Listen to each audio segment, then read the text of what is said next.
Bienvenue dans La Voix du couple, le podcast qui vous accompagne dans cette magnifique aventure qu'est la vie à deux.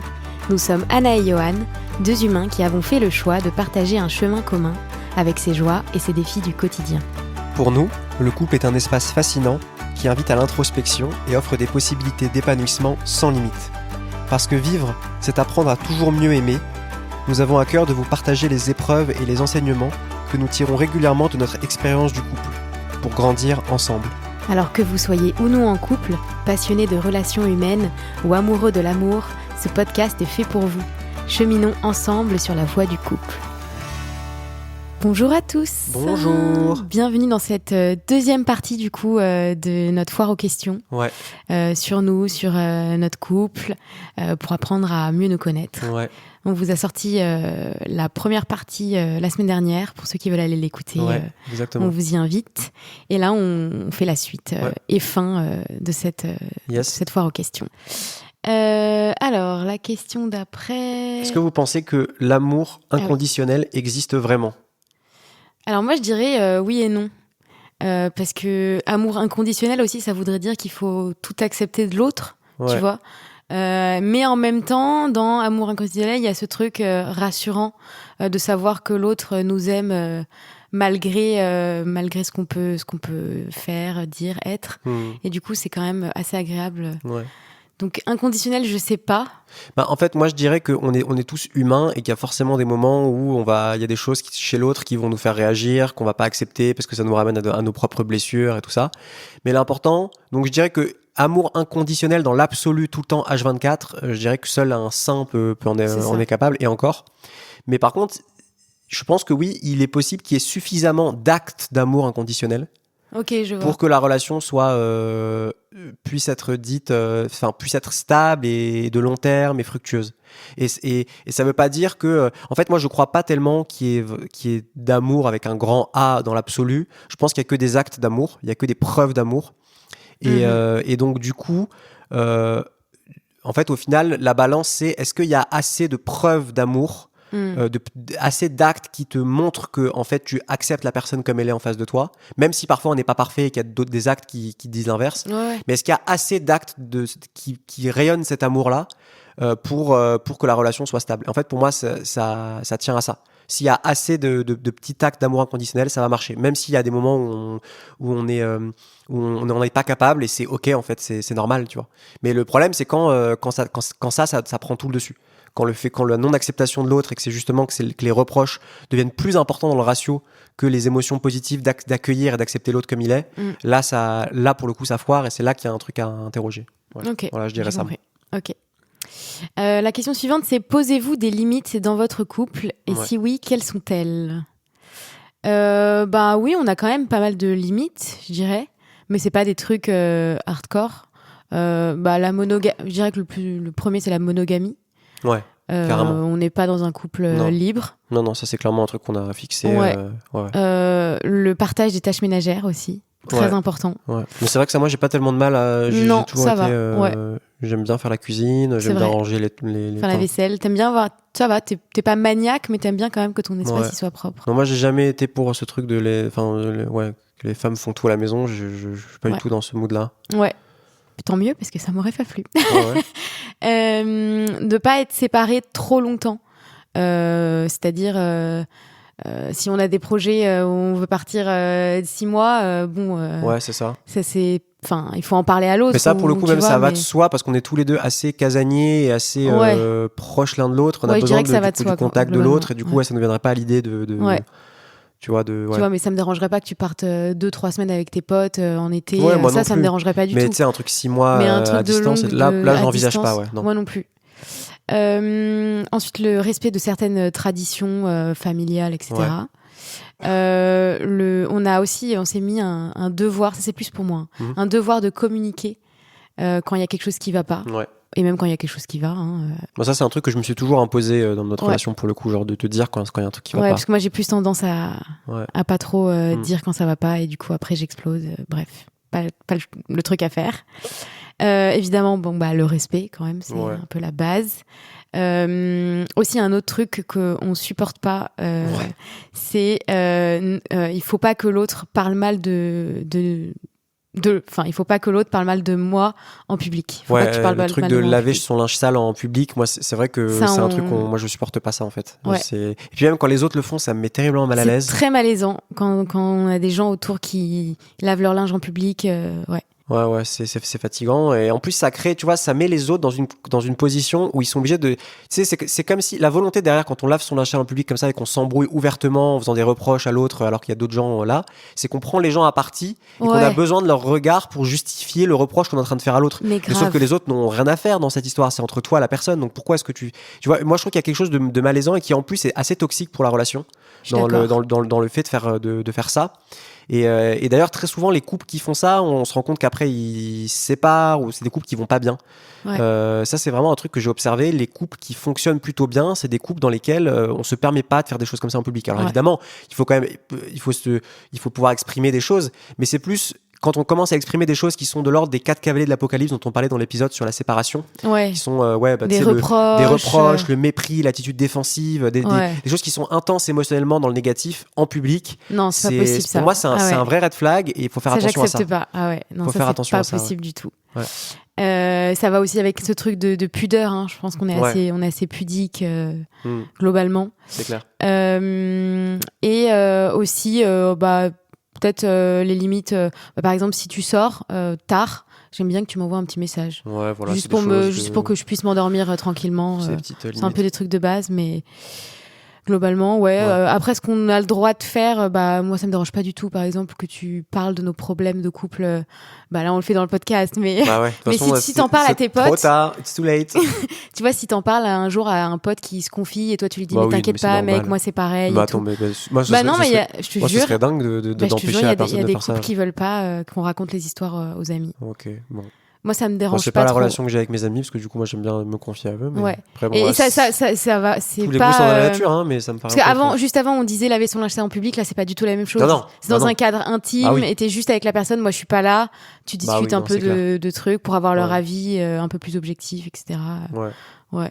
Et peut-être un autre truc un peu plus intime, mais il y a cette question-là de la masturbation. Ça sort un peu comme un cheveu sur la soupe, mais c'est un truc. Ça nous pose pas du tout de problème dans notre couple. Quand l'autre est là, on s'en fiche un peu. Ouais, c'est ça. Ouais. On fait vraiment la différence entre les deux, quoi. Ouais. Alors, comment nous est venue l'idée de faire un podcast et du contenu sur le couple ? Alors, franchement, l'idée venait plutôt de moi. Ça faisait longtemps que je voulais faire quelque chose dans le développement personnel. Ça fait des années même. Et en fait, je savais pas sous quel angle l'attaquer. Et j'ai eu alors, j'ai même commencé à écrire un livre sur un sujet du rapport au corps, justement. Après, j'ai eu un truc sur la masculinité. C'est quoi la masculinité ? Et en fait, c'était que des sujets à chaque fois qui étaient un peu polémiques ou alors sur lesquels je me sentais un peu seul et ça fonctionnait pas, quoi. Et donc, du coup, il y a un moment où je me suis dit, en fait, et je le voyais pas, d'ailleurs, c'est venu comme ça, le couple, et j'y avais même pas pensé, parce que comme c'est un des trucs qui va plutôt bien dans ma vie, en fait, souvent on a envie de parler des sujets sur lesquels en fait on sent que qu'on a un truc à se prouver, ou alors ou un truc à prouver aux autres, parce qu'en fait il y a un truc qu'on n'a pas réglé, ou voilà, et donc ça, et je le pressentais quand je faisais d'autres sujets, et du coup il y a un truc qui coulait pas, parce que je prenais une attitude où j'étais un peu revanchard, j'avais de la colère, j'avais besoin de prouver un truc. Tu fais clairement un transfert quand t'as pas quand t'as trop de trucs que t'as pas résolus, tu fais un transfert dans ton discours après. Alors que, et justement, le couple s'est imposé à un moment, parce que comme notre relation fonctionne bien et que j'en suis très fier et très heureux, qu'on adore parler d'amour et de relations, ça nous passionne en vrai. En fait, du coup, je me suis dit, pourquoi pas justement parler d'un endroit où c'est plein déjà, où il n'y a pas besoin de prouver, en fait. Et du coup, c'est ce qu'on a fait, et le fait est que ça a super bien marché, et c'est une preuve pour moi, en fait, que ça, c'est hyper important. C'est toujours se placer depuis l'endroit où on est plein, plutôt que de l'endroit où on est en manque. Tu vois, quand on se place de l'endroit où on est en manque, même quand c'est inconscient, mais où on a un truc à prouver, un esprit revanchard, une revanche à prendre parce que nous-mêmes on n'arrive pas à se régler, ou voilà, et en fait ça sonne faux. Alors que l'endroit où on est plein et où limite, tu sais, genre, c'est un peu indifférent, là, tu vois, ça se passe bien, quoi, tu vois, c'est ok, tu vois. Ouais, t'as moins d'attente aussi. Du coup, t'as moins d'attente, et c'est justement l'endroit où il faut y aller, il faut miser. en fait. Parce que du coup, l'énergie que tu vas mettre dedans, elle va couler et les gens, ils vont le sentir, ça. Et je suis persuadé que si j'avais fait un truc de développement personnel, alors que je suis avec la même énergie, le même truc, mais sur un sujet qui est avec moi-même, avec ma tête, voilà, les mêmes paramètres, mais sur un sujet sur lequel j'étais un peu plus tendu, je suis sûr que ça aurait beaucoup moins marché que ce qu'on fait actuellement. Donc, voilà. De ouf. Et puis, tu avais envie aussi de sortir de ta solitude dans ton métier. Ouais. Donc, tu avais envie de travailler avec quelqu'un. Ouais, bien sûr. Coup, oui, ça c'est clair. Bah, tu m'as proposé et moi, j'ai dit oui tout de suite, tu vois. Ouais. Donc voilà. Et... Est-ce que faire ce podcast nous apprend des choses sur nous-mêmes ? Alors là, je pense que carrément, il faudrait peut-être faire un épisode là-dessus. Parce que là, sur les projets. Si on commence à rentrer dedans. Ouais. Parce que non, mais ça. On apprend tellement de trucs. À la fois, ça a été des énormes embrouilles. Genre, depuis 3 mois, on s'est embrouillés. Et en même temps, ces embrouilles-là nous ont aidés à dépasser de certains problèmes de fou. Ouais. Et à nous engager encore plus dans la relation. Ouais. Et tu vois, peut-être que parfois, les gens attendent de s'engager pour avoir des projets. Et moi, je dirais que c'est d'abord avoir des projets qui permettent de s'engager, en fait. Aussi, oui, c'est vrai. Tu vois, parce que quand tu es dans le projet, si tu le fais avec l'autre vraiment et que tu t'engages dedans, enfin, et que vraiment en tout cas, tu le fais et que tu tiens à tes engagements, et ben en fait, ce qui se passe, c'est que il peut y avoir des conflits qui naissent, mais quand tu les dépasses, ta relation elle ressort d'autant plus forte, en fait. Et donc, il y a de l'engagement qui naît de par ton projet, je pense. Enfin, en tout cas, moi, c'est comme ça que je le vis à fond. Non, mais grave, on apprend tout le temps depuis qu'on fait ce projet. Autant sur le fond que sur la forme. On apprend sur nous et on apprend plein de trucs par nos lectures. Moi, ça faisait longtemps que j'avais pas autant lu. Et du coup, c'est assez agréable de se replonger là-dedans. C'est clair. C'est trop cool d'apprendre. Et ça nous a appris aussi à nous dévoiler un peu plus, à être moins pudique, à prendre plus confiance en nous. Ouais, non, grave. De ouf. Alors, est-ce que vous habitez ensemble ? Comment gérez-vous la vie à deux ? Bah alors oui, on habite ensemble depuis 2 ans maintenant, un peu plus de 2 ans. Et comment on gère la vie à deux ? C'est pas mal de compromis. Surtout, on s'est embrouillé de ouf aussi la première année. Il y a eu pas mal d'embrouilles, c'est normal. Embrouillé, hein. Le temps de trouver un peu nos marques, les marques, les trucs. Il faut s'adapter, quoi. Il y a un temps d'adaptation. Mais globalement, au quotidien, c'est du bonheur. Je pense que ça nous a pris 1 an avant que ça devienne du bonheur. Parce que franchement, la première année, en plus, t'as été malade et tout. On en avait déjà parlé dans un précédent épisode. C'était pas du tout évident. Ouais. Mais en fait, à la fin, quand on est OK pour communiquer bien l'un avec l'autre, trouver des solutions et mettre de la bonne volonté. Là, ça devient du bonheur au quotidien et c'est trop agréable d'avoir une chaleur humaine avec soi. Aujourd'hui, clairement, je surkiffe habiter avec toi. Ouais, moi aussi. Est-ce que vous vous aimez autant qu'au début ? Beaucoup plus.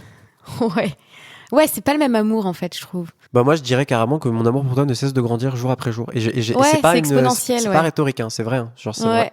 Ouais. C'est la vérité. Parce que je trouve qu'en plus, on s'aime d'une manière différente, qui est plus profonde, plus posée, moins superficielle, parce qu'il y a aussi pas mal de choses qui viennent s'ajouter, tu vois. Il y a une sorte de fierté aussi d'avoir des projets ensemble. Il y a de l'excitation sur les projets communs, sur notre futur. Il y a une dimension qui se rajoute à la dimension du présent, qui est l'excitation de fonder quelque chose en fait à deux. Et la volonté de créer des choses ensemble, avec toi, qui est mon meilleur ami, qui est mon amant. Du coup, ça rend l'amour plus fort. Il s'est complété. Il y avait, tu sais, je crois que c'est Platon qui distingue 3 types d'amour. T'as Eros, Philia et Agapé. Eros, c'est l'érotisme, c'est le désir que tu peux avoir, qui ressemble un peu à ce que tu peux avoir dans les premières phases de la relation, mais qui reste quand même dans la relation. On a encore de l'Eros, tu vois. Mais après, t'as Philia, c'est l'amour filial.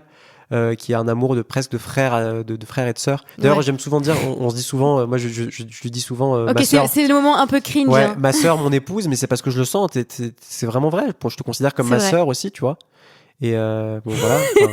Voilà, attention. Sur le plan, non mais c'est vrai au sens sœur d'âme, tu vois. Ouais, de ouf. Et ensuite, après, agapé, c'est l'amour absolu, un peu, cette espèce d'amour inconditionnel qui est un amour de calme et d'accueil de l'autre. Et disons que notre amour s'est enrichi de toute une palette L'amour, c'est pas un amour, il y a plusieurs amours dans un amour. Et disons que le fait de vivre avec toi, de traverser certaines choses... Et je pense qu'avec les années, ça s'enrichit, ça continue de s'enrichir. Fait que la palette des types d'amour qu'on peut ressentir l'un pour l'autre s'est étoffée. Et donc, du coup, l'amour a grandi, mais pas de façon quantitative... Pas de façon quantitative, tu vois, en passant de 0 à 100, mais de façon qualitative, en se diversifiant, en prenant en épaisseur. Grave. Voilà. Carrément. Alors, est-ce que vous regrettez certaines choses dans votre relation ? Et est-ce qu'il y a des comportements que vous souhaiteriez améliorer ? Moi, le premier truc qui me vient, c'est notre mauvaise hygiène de sommeil. Franchement, c'est s'il y avait un truc un peu dans nos habitudes et tout ça que je regrette un peu, c'est qu'on a des mauvaises habitudes. C'est vrai. Mais récemment, ça va un peu mieux quand même. Ça va un peu mieux, mais il y a des fois, ouais, c'est vrai, on se couche à 3h du matin. Genre, mais ça, c'est les réseaux sociaux aussi. On est trop longtemps sur nos portables le soir. Bah, ça, c'était un autre truc, c'est vrai que ça, c'est un vrai une autre problème. mauvaise habitude. Parce parfois, que ça crée du stress aussi. Hein. Ouais. Et parfois, on est aussi, je trouve, un peu trop enfermé. Ouais. Et on se complaît un peu trop, des fois, à rester chez nous. On manque un peu de spontanéité, comme on le disait au début. Tous les deux introvertis aussi. On est tous les deux introvertis, on est assez casaniers. Ouais. Et souvent, on a un peu la flemme d'organiser des trucs. Ouais. Et on a des peurs aussi. Surtout moi, les peurs. Ouais, moi aussi, en vrai. Hein. Ouais. Mais du coup, je dirais que c'est les trucs que j'aimerais qu'on change un peu. Ouais, bah franchement, je suis assez aligné avec ça. Mais après, sur les regrets, sincèrement, non, c'est pas des regrets. C'est plutôt des trucs que qu'on aimerait changer. Ouais. C'était sur la première partie de la question. Est-ce que vous regrettez des choses ? Non. Franchement, je regrette rien. Non, moi non plus. Ouais. Est-ce que vous avez des rituels, des habitudes qui vous font du bien ? Bah, je pense que oui, bien sûr. Et sans, je sais pas comment on ferait. Hein.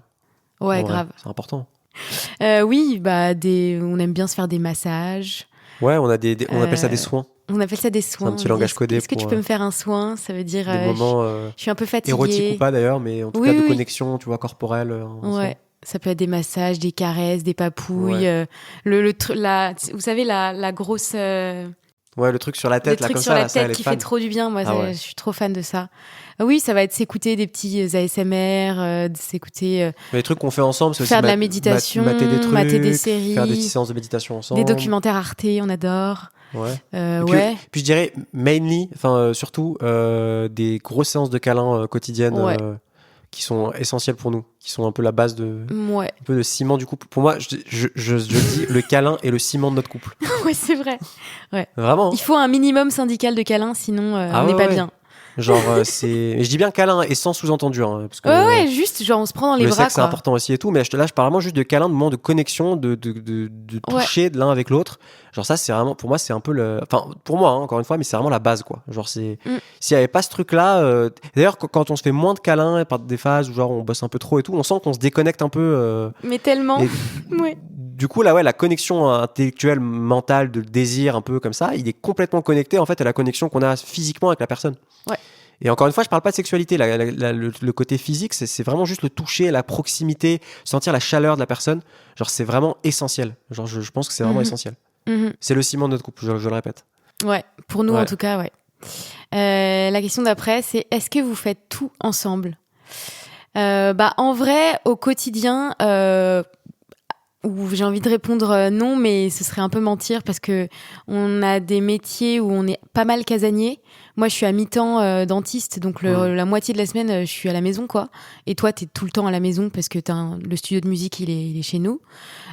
Du coup, ça peut être difficile à gérer, d'être un peu trop l'un sur l'autre. Et du coup, oui, il y a des fois, on a besoin de souffler et de faire nos trucs chacun de notre côté. Hein. Franchement, ouais.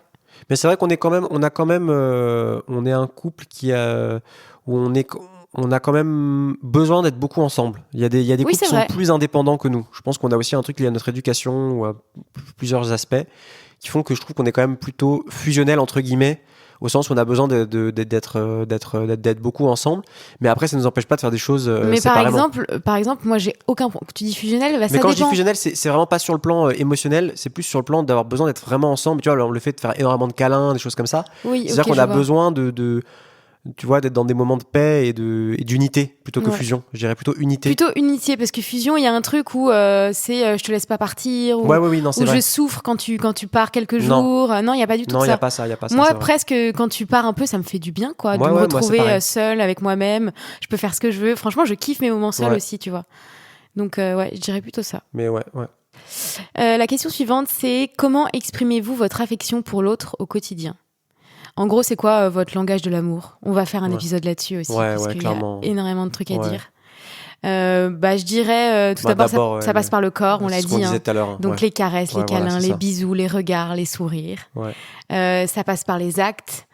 tous les petits actes du quotidien. Par exemple, tu fais les tâches ménagères que j'aime pas faire. C'est toi qui sors les poubelles, c'est toi qui fais la vaisselle. Et moi, en échange, je fais les trucs que toi t'aimes pas faire. On est assez complémentaires là-dessus. Du coup, ça roule bien. Moi, le linge, par exemple. Toi, le linge, t'aimes pas, je crois que c'est un vestige du patriarcat chez moi. Genre, j'arrive pas à faire mes lessives. Il y a plein d'autres trucs que je fais, mais juste la lessive, du coup, on s'est mis d'accord. Moi, ça me dérange pas d'avoir du linge propre, de plier le linge propre. Moi, j'adore, tu vois. Mais par contre, je déteste faire la vaisselle. Ouais, toi, ça je le fais, moi ça me dérange pas. Ouais. Avoir les mains mouillées et tout. Ah non, ça j'aime beaucoup moins. Je suis quelqu'un de très progressiste, sauf sur le linge, j'arrive pas. Sur le linge, t'arrives pas. Ouais. Mais par exemple, oui, tu me fais des bons petits plats, genre t'adores cuisiner, donc ouais non voilà, t'adores faire les courses aussi. Moi je déteste faire les courses. Ça, donc on pourrait faire un épisode là-dessus aussi. On est assez complémentaires. Donc voilà tous ces petits actes là. Et puis la parole aussi. Et la parole aussi, les mots doux, le soutien qu'on exprime à l'autre, l'écoute. La présence de l'autre, les compliments, ça passe par tout ça, quoi. Ouais.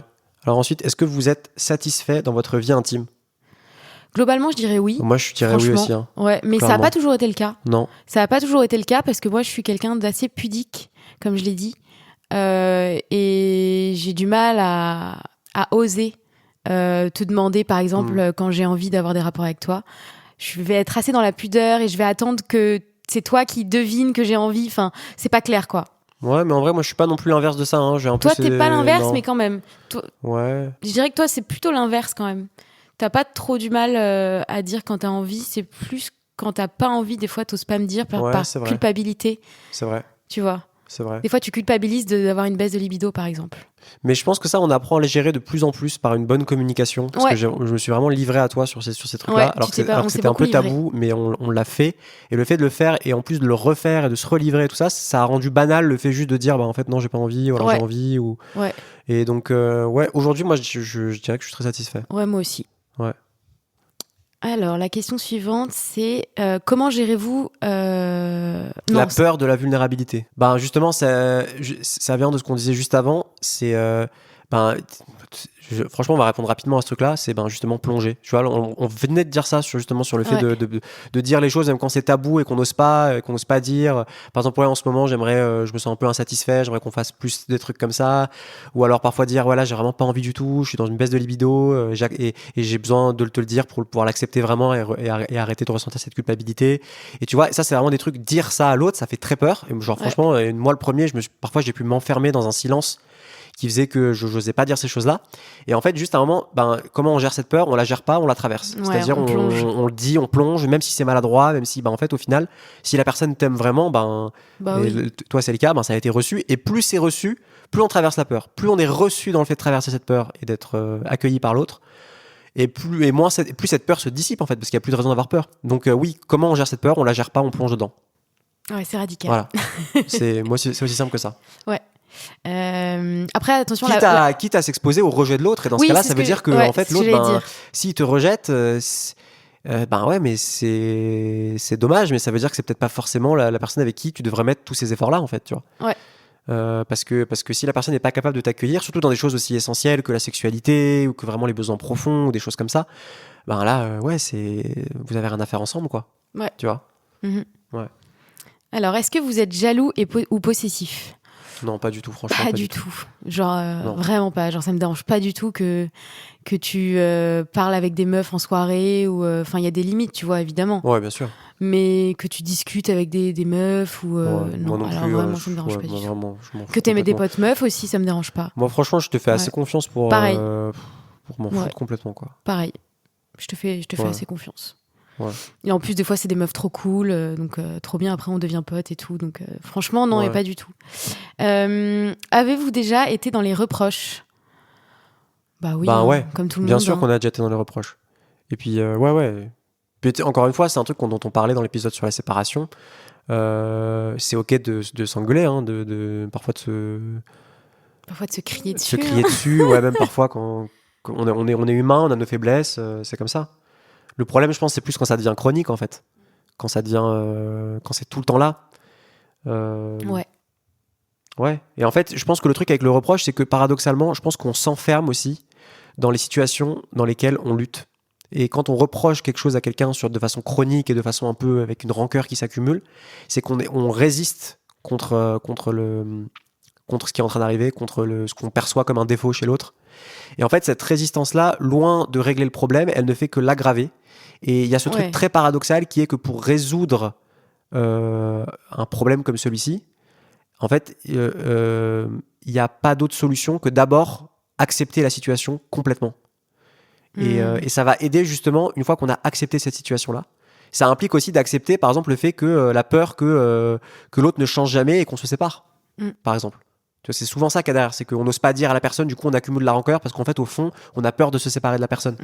Mais en fait, le truc, c'est que... Il faut accepter que c'est un risque, oui. Ouais, et que paradoxalement, quand on accepte ça, qu'on accepte que l'autre est comme il est et que ça se trouve, il n'est pas prêt de changer et que du coup, l'issue, ça peut être qu'on va se séparer, quand on accepte ça profondément, il peut se passer justement la métamorphose qui était impossible tant qu'on était uniquement dans le reproche et dans la résistance. Et franchement, ou alors carrément ça peut ne pas se passer. Dans ce cas-là, il y a une séparation et c'est pour le mieux parce qu'au final,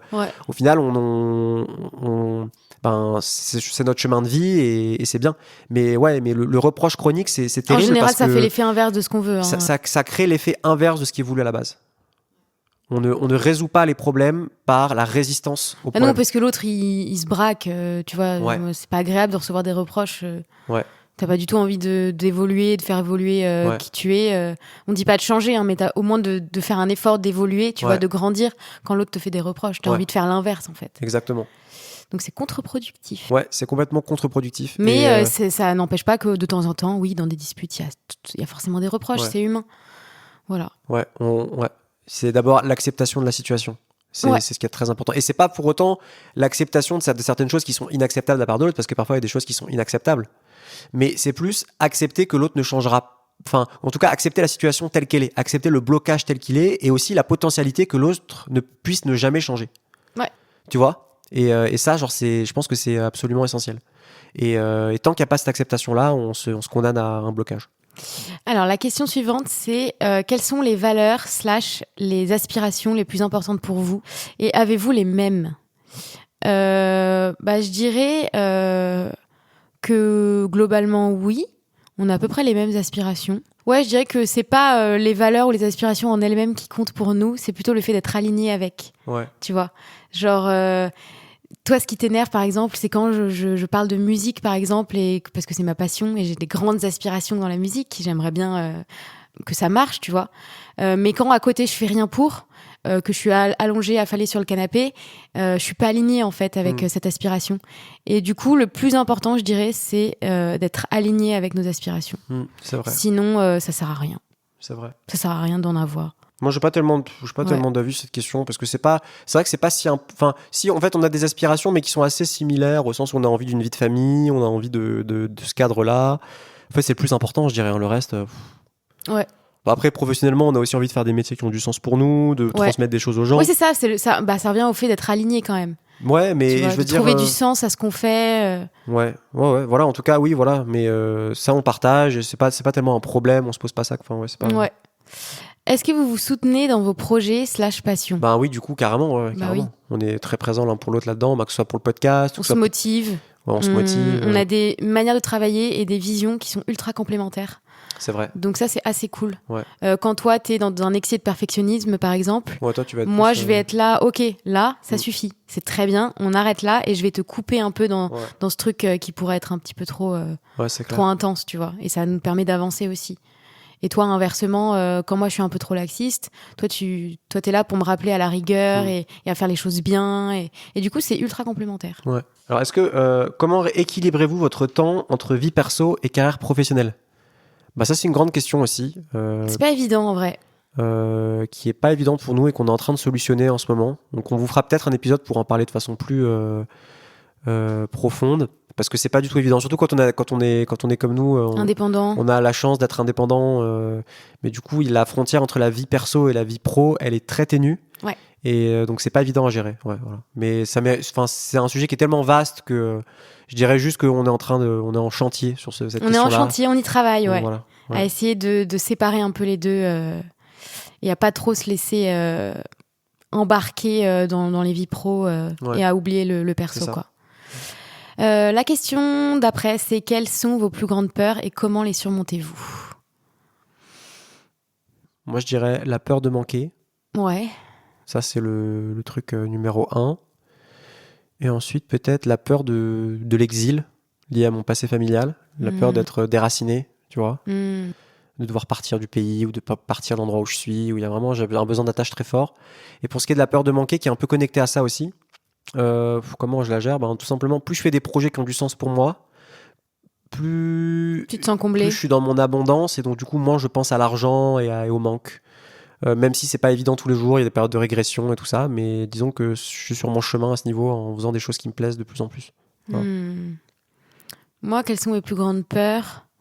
Je dirais les araignées, c'est vrai. C'est une de mes phobies. Non, mais plus sérieusement, je dirais que c'est la peur de passer à côté de ma vie. C'est la peur de pas réussir à donner du sens à ce que je fais.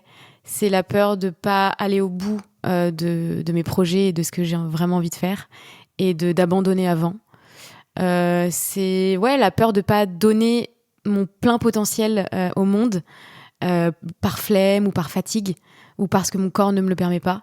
Et ça me fait peur parce que j'ai l'impression que j'ai tellement de trucs à donner et que j'ai pas le temps de le faire, et la peur du temps aussi. Ouais, je trouve que le temps il passe tellement vite, j'ai vraiment la peur du temps qui passe. Et ouais, je dirais que c'est ça mes plus grandes peurs. Et au quotidien, comment je les surmonte, c'est pas facile. Déjà, je vois un psy. Je fais une thérapie cognitivo-comportementale pour essayer de régler ces angoisses. Et oui, j'essaye de relativiser, j'essaye de me mettre à fond, de pas avoir de regrets.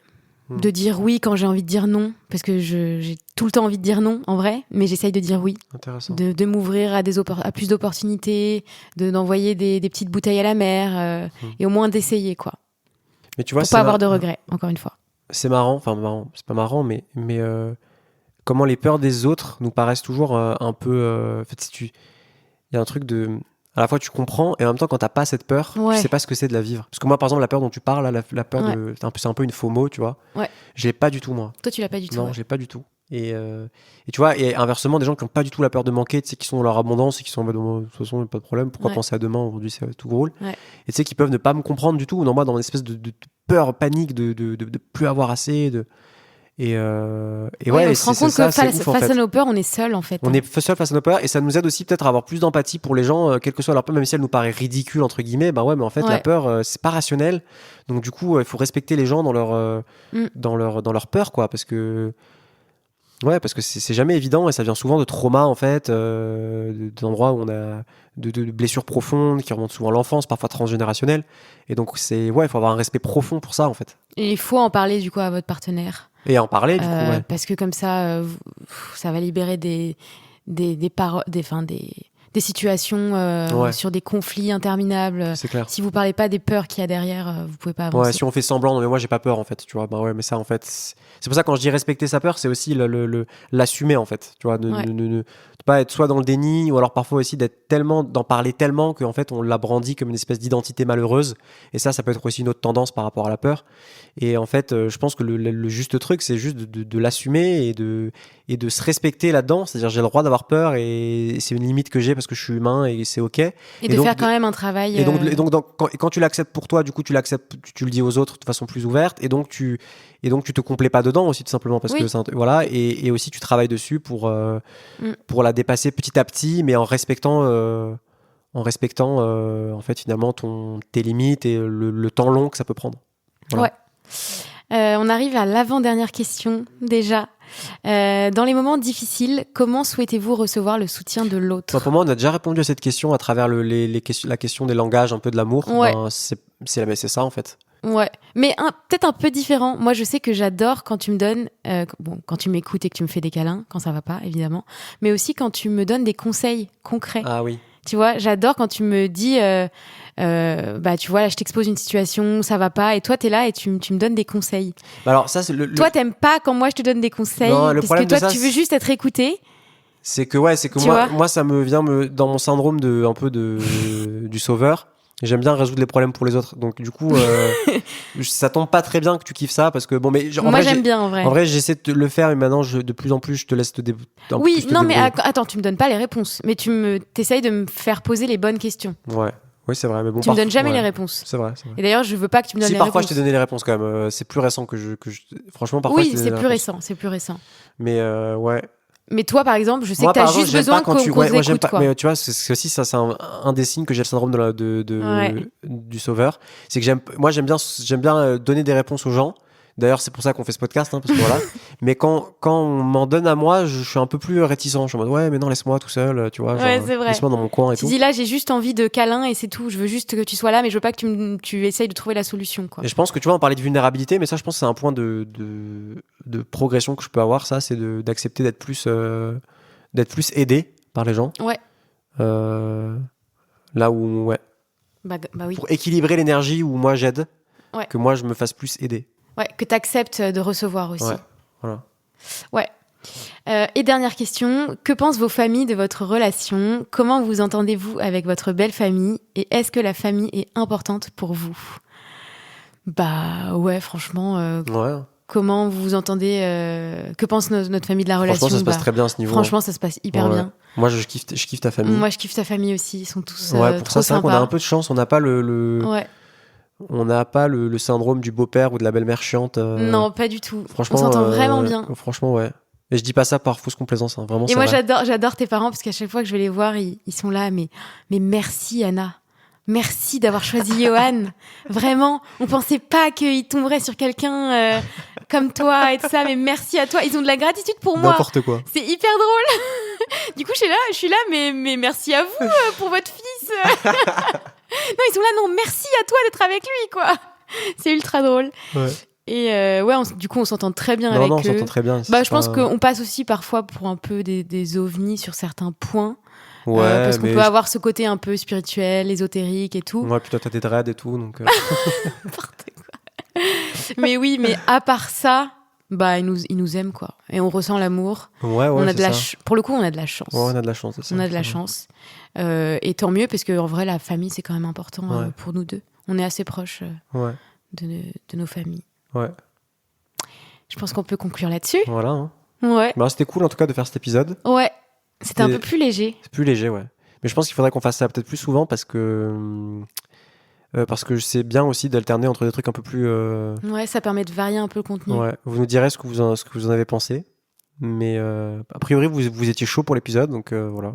Mais en tout cas, on a pris du plaisir à le faire. On a pris trop de plaisir et on vous invite à partager le podcast si vous a plu, à le liker, à aller nous suivre sur les réseaux sociaux, notamment sur Instagram, @lavoixducouple. Et on vous dit au prochain épisode. Yes. Ciao. Gros bisous.